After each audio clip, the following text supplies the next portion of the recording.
Carbon प्रतिरोध के हरे रंग का कोड क्या होता है।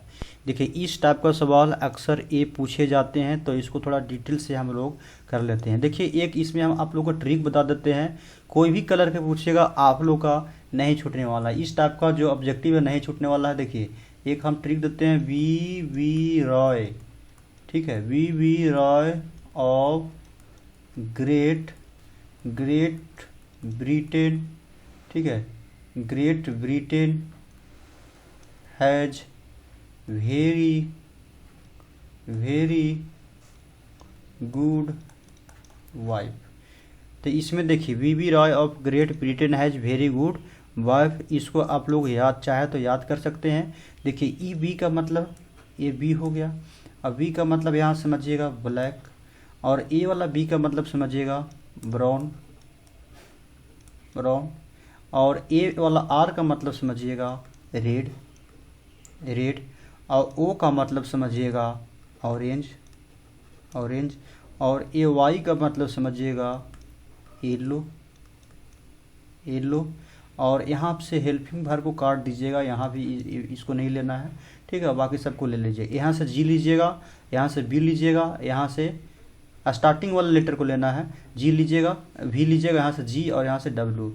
अब ए वाला बी का मतलब क्या होगा भाई, ए वाला बी का मतलब होता है ब्लू, और ए वाला भी का मतलब होता है वायलेट, और ए वाला जी का मतलब हो गया, जी का मतलब होता है ग्रे, और ए वाला डब्लू का मतलब होता है वाइट। देखिए वीडियो का ड्यूरेशन बहुत लंबा हो जाएगा, इससे मतलब नहीं है। आप ये देखिए आप कितना कंटेंट छूट रहा है, मतलब कितना कंटेंट आप लोग को मिल रहा है। देखिए एक पूछा है हरे रंग का कार्बन का, ठीक है, कलर कोड पूछा है आपसे, इतना से ज़्यादा पूछवे नहीं करेगा, इतना ही पढ़ना है। तो हम आप लोग को सोचें कि टोटल हम बता देते हैं। तो चलिए देखिए कि ये ब्लैक कलर का, अब इसका निकालना है अलग अलग कलर के लिए कलर कोड क्या होगा, ये वाला सिर्फ याद रखिएगा, ट्रिक याद रखिएगा, बाकी कोई भी, ठीक है, कलर कोड पूछे आप बता सकते हैं। यहाँ पर 0 से स्टार्ट कीजिएगा और गिनती की संख्या 1 से बढ़ जाइएगा, 0 के बाद 1, 1 के बाद 2, 3, 4, 5, 6, 7, 0, V V Roy R O Y, अच्छा ये आर, अच्छा ये ऊपर हो इंटरचेंज हो गया, वाई हो गया जी, वाई के मतलब यहाँ पर जी छूट गया है, सॉरी यहाँ पर जो जी है वाई के बाद यहाँ पर जी छूट गया है। अब यहाँ पर ये जी छूटा है तो इसको ग्रीन लिख लीजिएगा, ये जी का मतलब होता है ग्रीन, ये जी का मतलब आपका हो गया ग्रीन हो गया। अब यहाँ से गिनती स्टार्ट कीजिएगा, सॉरी एक जी छूट गया था, तब यहाँ से आप लोग लिख सकते हैं, ये 0 हो गया, 1 हो गया, यहाँ 2 हो गया, 1 2 1 2, ये आपका 3 हो गया, येलो का 4 हो गया, और ग्रीन का 5 हो गया, और ब्लू का 6 हो गया, और वायलेट के कितना हो जाएगा भाई, वायलेट का आपका हो जाएगा 7 हो जाएगा, यहाँ से देख सकते हैं, ब्लू का 6 हो गया, वायलेट का 7 हो जाएगा, और ग्रे का 8 हो जाएगा। इसी प्रकार से हम लोग देख सकते हैं। जनरली यही पूछता है आपसे, रेड का पूछेगा, रेड कलर का कितना होता है तो 2 होता है, ऑरेंज का पूछेगा तो 3 होता है, येलो का पूछेगा तो 4 होता है, और ये आपका ब्लू का पूछेगा तो 5 होता है, ठीक है। तो ये आपका हो गया ब्लू कलर का कितना हो गया 5, सॉरी लेकिन मैच नहीं कर रहा है, ये ब्लैक हो गया, ये ब्राउन हो गया, रेड हो गया, ठीक है, ऑरेंज हो गया, येलो हो गया, यहाँ 0 हो गया, 1 हो गया, 2 हो गया, 3 हो गया, 4, तो येलो कलर का 4 आ रहा है, ठीक है, ग्रीन है तो ग्रीन का हो जाएगा 5, तो येलो के बाद ग्रीन, हाँ ग्रीन का 5 यहाँ से, हाँ ठीक तो है, यहाँ 6 समझ रहे थे, ठीक है। तो एक ग्रीन कलर का हरा कलर कितना होगा 5 हो जाएगा, ये याद कर जाइएगा, थोड़ा सा टाइम लगा। अब देखिए पदार्थ की प्रतिरोधकता, तो हम लोग जानते हैं आर बराबर क्या होता है, रो इंटू एल वाई ए होता है, रो इंटू एल वाई ए, तो रो इंटू एल वाई ए पूछ रहा है, तो रो आर बराबर रो इंटू एल वाई ए होता है। तो यहाँ से हम लोग देख भी सकते हैं, तो रो का मान निकाल लेंगे, तो आर इंटू ए अपॉन में क्या हो जाएगा L, R into A upon में L, A is correct answer. Again हम लोग देख लीजिए, देखिए एम्पियर किसके बराबर होता है, एम्पियर जो है किसके बराबर होता है? बहुत अच्छा सवाल है, इसको थोड़ा सा देखिए। हम लोग जानते हैं Q इक्वल टू, क्या जानते हैं? Q इक्वल टू हम लोग जानते हैं IT। Q इक्वल टू क्या होता है? IT। अब क्या पूछ रहा है? एम्पियर। इसका मात्रक क्या होता है? एम्पियर। इसका मात्रक क्या होता है? सेकेंड। और इसका मात्रक क्या होता है? कूलाम होता है।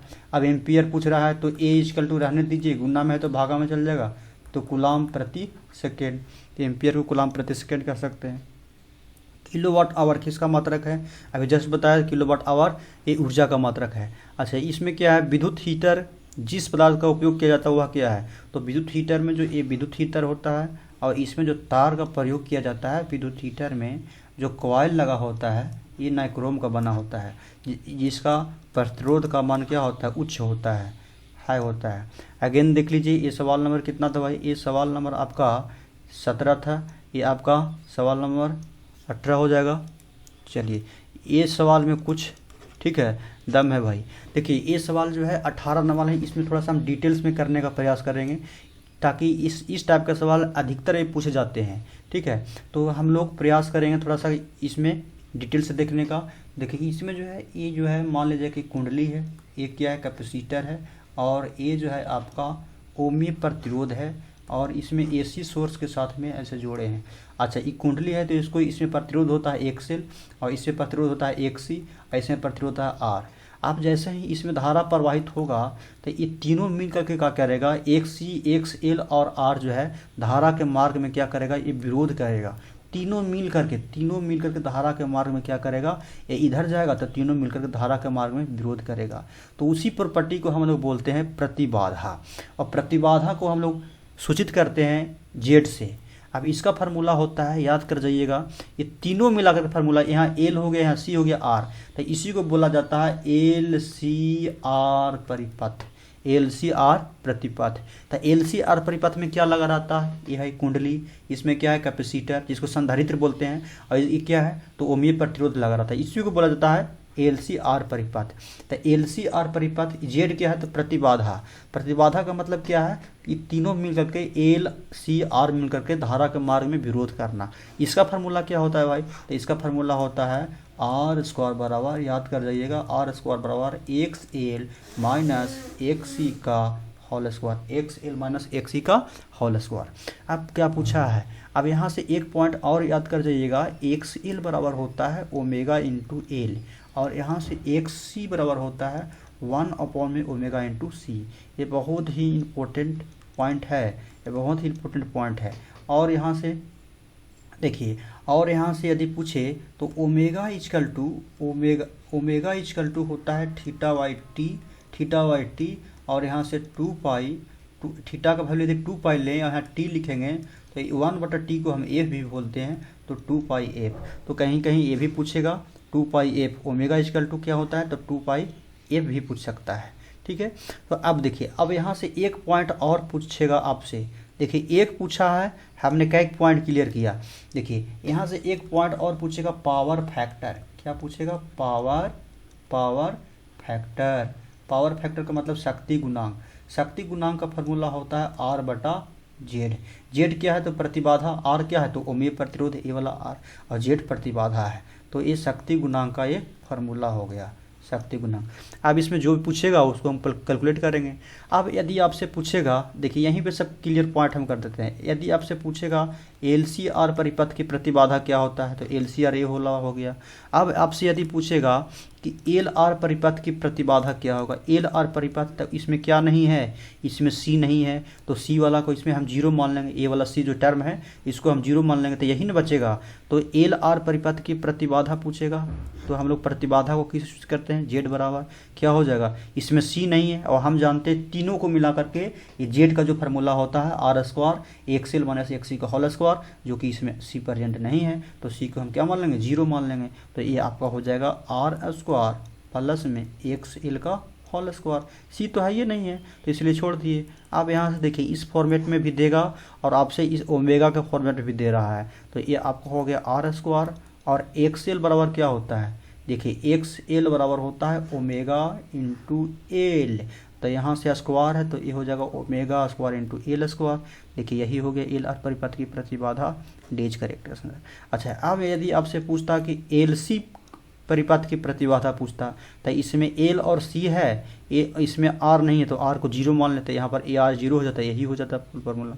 ठीक है, तो आपका ये पॉइंट क्लियर होना चाहिए। इस पॉइंट से कुछ, इस टॉपिक से रिलेटेड जो भी पॉइंट पूछेगा आप लोगों का एक क्लियर हो जाना चाहिए। अच्छा, अब पूछ रहा है शक्ति गुणांक, शक्ति एल आर परिपथ की शक्ति गुणांक क्या होता है, तो एल आर परिपथ के शक्ति गुणांक थोड़ा सा हम लोग देख लेते हैं। एल आर परिपथ की शक्ति गुणांक जो होगा, एल आर परिपथ की शक्ति गुणांक थोड़ा हम लोग डिटेल्स में करेंगे।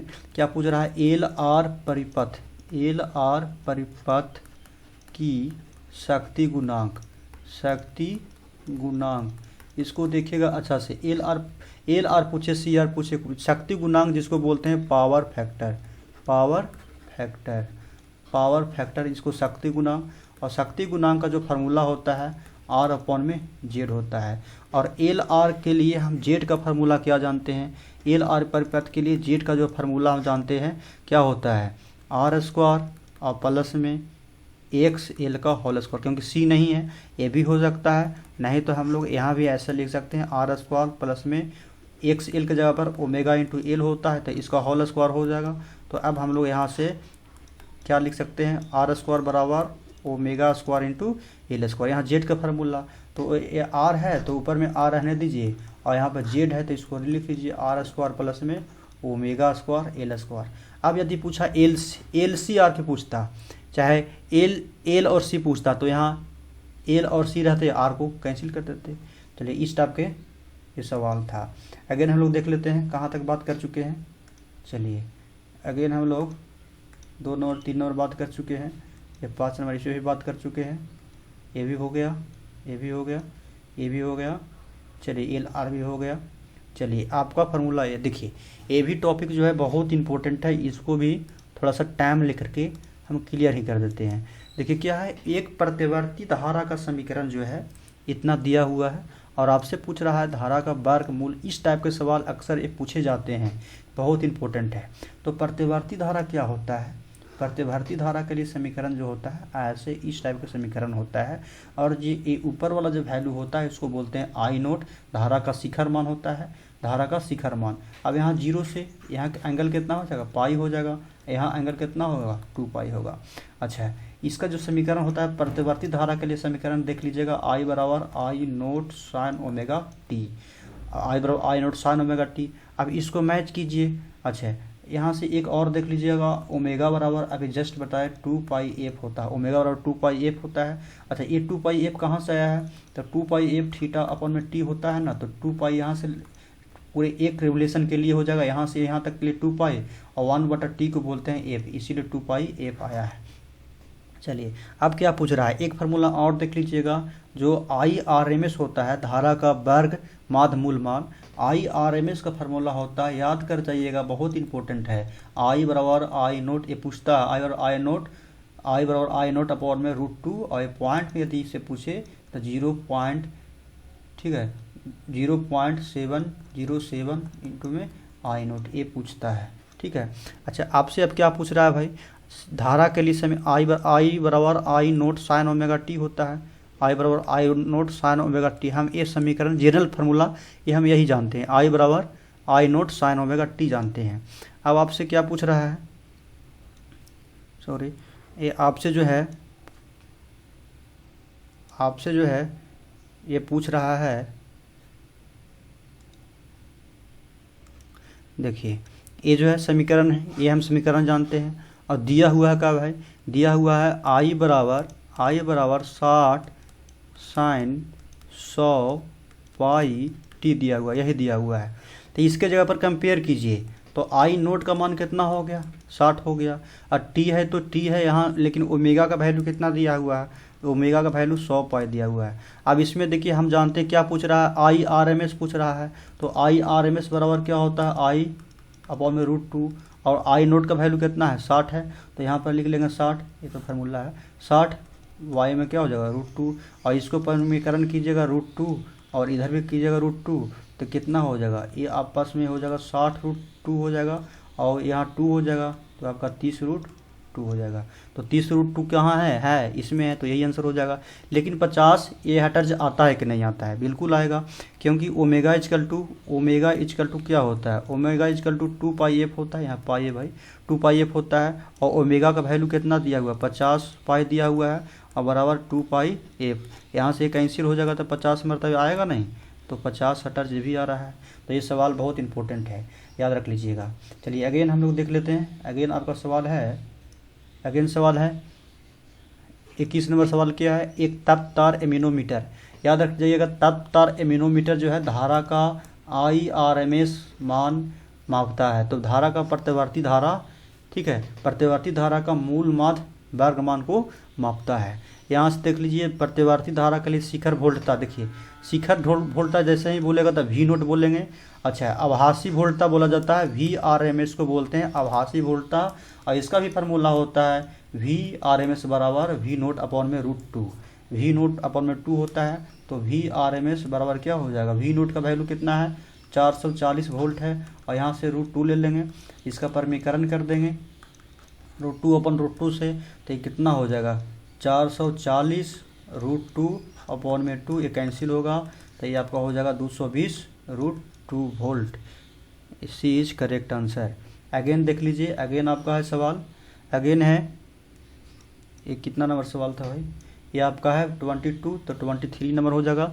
देखिए ये भी बहुत इंपॉर्टेंट पूछा जाता है इससे, ये YDAC से आया है, Young's double slit experiment, Young's double slit experiment से आया है, ठीक है। फ्रिंज की लंबाई जो होता है, डार्क फ्रिंज और ब्राइट फ्रिंज के बीच की दूरी जो होता है फ्रिंज की चौड़ाई कहलाता है, और इसको सूचित करते हैं बीटा से, और बीटा बराबर कैपिटल D अपॉन में स्मॉल d इंटू में लेमडा होता है। जो भी ऑप्शन होगा आंसर होगा।